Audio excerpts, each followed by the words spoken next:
வெளிநாடுகளில் மறைந்திருக்கும் 95 குற்றவாளிகளுக்கு எதிராக சிவப்பு அறிவித்தல். திருமலையில் காட்டு யானைகளின் அச்சுறுத்தல். இலங்கையில் கர்ப்பிணிகளுக்கு நீரிழிவு முக்கிய காரணங்களை சுட்டிக்காட்டிய வைத்தியர்.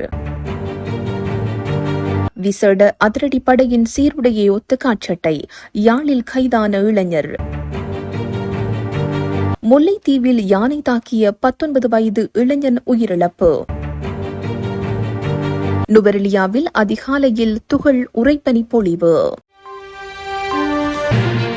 வெளிநாடுகளில் தலைமறைவாக உள்ள 95 ஒழுங்கமைக்கப்பட்ட குற்றவாளிகளுக்கு எதிராக சிவப்பு அறிவித்தல் பெறப்பட்டுள்ளதாக போலீஸ் ஊடக பேச்சாளர் சிரேஷ்ட போலீஸ் அத்தியட்சகர் வுட்லர் தெரிவித்தார். இன்று நடைபெற்ற ஊடகவியலாளர் சந்திப்பில் கலந்து கொண்டு அவர் இந்த விடயத்தை கூறியுள்ளார். 2024 ஆண்டில் சிவப்பு எச்சரிக்கை மூலம் 10 சந்தேக நபர்களும் 2025 ஆண்டில் 11 சந்தேக நபர்களும் இலங்கைக்கு அழைத்து வரப்பட்டனர். கடந்த 2 ஆண்டுகளில் நாடு கடத்தல் சட்டத்தின் கீழ் 21 சந்தேக நபர்களை இலங்கைக்கு கொண்டு வர முடிந்துள்ளது.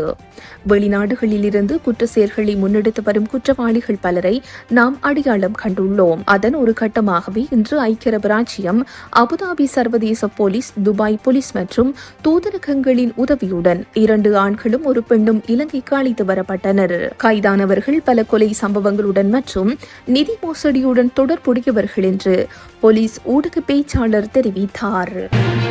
திருகோணமலை வெறிகள் பிரதேச செயலாளர் பிரிவில் உள்ள உப்பூரல் கிராமத்துக்குள் இன்று சனிக்கிழமை அதிகாலை உட்புகுந்த காட்டு யானைகள் சேதங்களை விளைவித்துள்ளன. இதன்போது 15க்கும் மேற்பட்ட தென்னை மரங்களை காட்டு யானைகள் அழித்துள்ளன.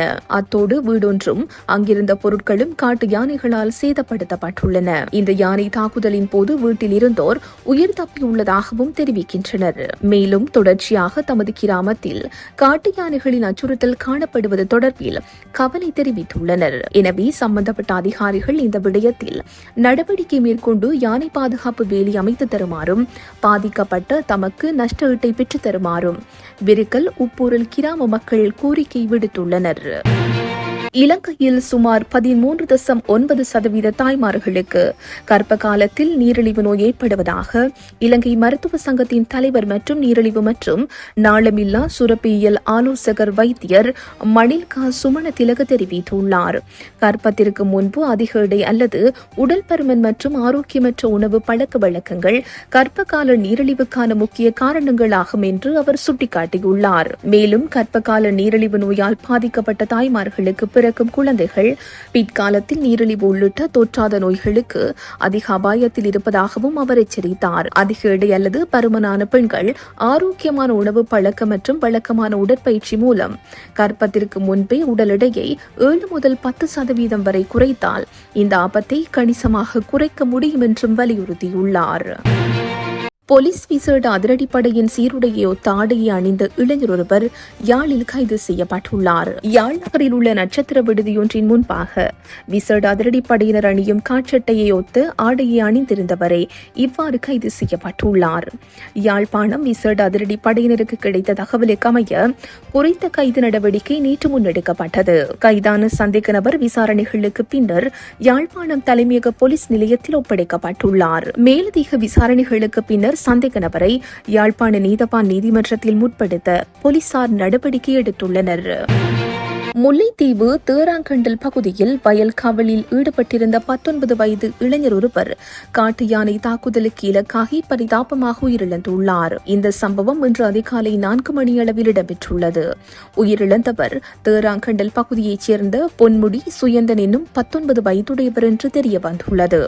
குறித்த இளைஞர் வழமை போல விவசாய நிலத்தை பாதுகாக்கும் நோக்கில் வயல் காவலில் ஈடுபட்டிருந்த வேளையில் திடீரென காட்டு யானை தாக்கியதில் அவர் சம்பவ இடத்திலேயே உயிரிழந்ததாக தெரிவிக்கப்பட்டுள்ளது. பலவிதமான கஷ்டங்களும் இயற்கை அனர்த்தங்களும் சூழ்ந்த நிலையில் விவசாயத்தை நம்பி வாழும் இந்த பகுதி மக்களுக்கிடையே இந்த சம்பவம் பெரும் சோகத்தையும் அதிர்ச்சியையும் ஏற்படுத்தியுள்ளது. இதேவேளை காட்டு யானை அச்சுறுத்தலால் தொடர்ச்சியாக உயிரிழப்புகள் ஏற்பட்டு வருவதால் நிரந்தர தீர்வு ஒன்றை பெற்றுத்தர வேண்டும் என்று பிரதேச மக்கள் வலியுறுத்தியுள்ளனர். இலங்கையில் லிட்டில் இங்கிலாந்து என்று அழைக்கப்படும் நுவரெலியாவில் இன்று சில இடங்களில் அதிகாலை வேளையில் துகள் உறைபனி பொழிவுடன் கூடிய வானிலை ஏற்பட்டுள்ளது. இதில் அதிகமாக பல்வேறு இடங்களில் புல்வெளிகளில் பனி துகள்கள் படிந்து காணப்பட்டன.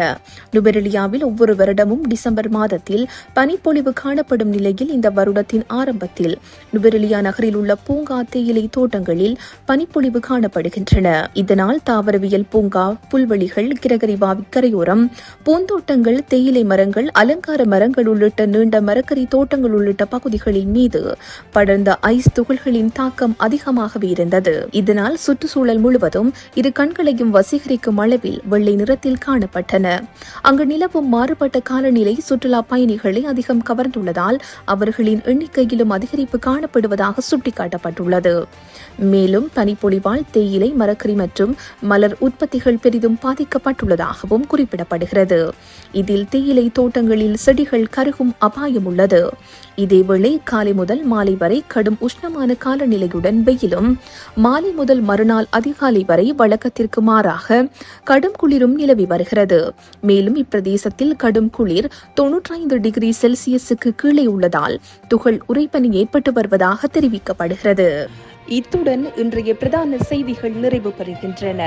உச்சி மீது வானிடிந்து வீழுகின்ற போதிலும்